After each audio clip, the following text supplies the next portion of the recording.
નમસ્કાર મિત્રો, વિડીયોમાં તમારું સ્વાગત છે। આજે રાકેશ બારોટ અને વિક્રમ ઠાકોરની જોડી જોઈને એમ લાગે છે કે વિક્રમ ઠાકોર અને રાકેશ બારોટ બે એક જ સાથે પ્રોગ્રામમાં ગાતા હશે અને રાકેશ બારોટે પણ વિક્રમ ઠાકોર વિશે એવું કહ્યું કે વિક્રમ ઠાકોર ના હોત તો આ ગુજરાતની ઇન્ડસ્ટ્રીનું જે નામ કમાયું છે કલાકારનું, જે વિક્રમ ઠાકોરને જ જાય છે। વિક્રમ ઠાકોર ના હોત તો આ ગાયન કલાકારો કોઈ આગળ આવ્યા જ ના હોત।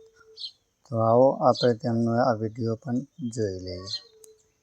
મિત્રો, આમ તો વિક્રમ ઠાકોર એટલે આપણે કઈ એમના વિશે ઓળખાણ આપવાની જરૂર છે જ નહીં, પણ એવું કહેવાય કે એક સમયે ગુજરાતી ઇન્ડસ્ટ્રી રાજુભાઈ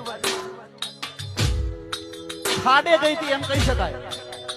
એ વખતે એ ઇન્ડસ્ટ્રી ઊભી કરી હોય, હું જાહેરમાં કહું છું, એ ટોટલ છે વિક્રમ ઠાકોરને જાય છે। જોરદાર તાળીના ગણગણથી બતાવશો।